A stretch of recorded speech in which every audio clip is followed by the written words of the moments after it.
Hi అండి అందరికీ ఈరోజు నేను పాకం కోకోనట్ రవ్వ లడ్డుని ప్రిపేర్ చేస్తున్నాను. దీన్ని ఎలా ప్రిపేర్ చేయాలి అనేది మీరు స్కిప్ చేయకుండా లాస్ట్ వరకు చూడండి. చాలా మందికి రవ్వ లడ్డుని ప్రిపేర్ చేసినప్పుడు అది గట్టిగా వస్తుంది. బట్ నేను చెప్పేటటువంటి మెజర్మెంట్లో కానీ మీరు రవ్వ లడ్డుని కానీ ప్రిపేర్ చేస్తే అది చాలా సాఫ్ట్గా ఉంటుంది. మనం బ్రేక్ చేస్తే చూడండి ఎంత సాఫ్ట్గా బ్రేక్ అయ్యిందో. అలాగే ఇది 1 మంత్ వరకు కూడా స్టోర్ అయ్యి ఉంటుంది. మనము ఇప్పుడు ఫస్ట్ ఒక మిక్సీ జార్ తీసుకొని అందులోకి పచ్చి కొబ్బరిని ఇలా చిన్న చిన్న ముక్కలుగా కట్ చేసుకొని గ్రైండ్ చేసుకోవాలి. చాలామందికి ఇలా గ్రైండ్ వేసుకోవడం ఇష్టం లేని వాళ్ళు తురుముకొని కూడా వేసుకోవచ్చు.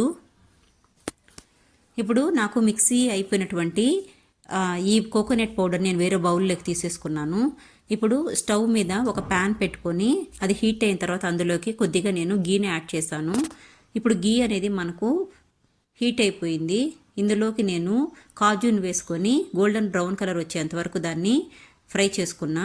ఇప్పుడు ఇందులో కొద్దిగా కిస్మిస్ని కూడా వేసుకొని ఫ్రై చేసుకోవాలి. ఇప్పుడు చూడండి కాజు కిస్మిస్ రెండు కూడా బాగా ఫ్రై అయిపోయినాయి. ఇప్పుడు ఈ రెండింటిని తీసుకొని వేరే బౌల్లోకి పెట్టుకోవాలి. ఇప్పుడు రిమైనింగ్గా ఉన్నటువంటి ఈ గీలోకి నేను 1 గ్లాస్ రవ్వను వేసుకొని బాగా కలుపుకుంటూ ఫ్రై చేశాను. ఇలా మనము కలుపుతూనే ఉండాలి, లేదంటే మనకు రవ్వ అనేది మాడిపోయేటటువంటి ఛాన్స్ ఉంది. ఇప్పుడు మనము ఆల్రెడీ గ్రైండ్ చేసుకున్నటువంటి కోకోనట్ని తీసుకొని వచ్చి ఈ రవ్వలో వేసుకోవాలి. ఇప్పుడు కోకోనట్ని రవ్వని రెండింటిని కలిపి ఫ్రై చేసుకోవాలి. ఇలా చేస్తే కోకోనట్లో ఉండేటువంటి తేమంతా కూడా వెళ్ళిపోతుంది. ఇప్పుడు చూడండి మనకు కోకోనట్ అలాగే రవ్వ రెండు కూడా బాగా ఫ్రై అయిపోయినాయి. ఇప్పుడు దాన్ని దింపుకునేసిన తర్వాత స్టవ్ మీద మరొక ప్యాన్ పెట్టుకొని అందులోకి నేను 1 గ్లాస్ షుగర్ని వేసుకున్నాను. కొద్దిగా వాటర్ని వేసుకొని షుగర్ అనేది మెల్ట్ అయ్యేంత వరకు కలుపుకొని మనము సిరప్ అనేది రెడీ చేసుకోవాలి.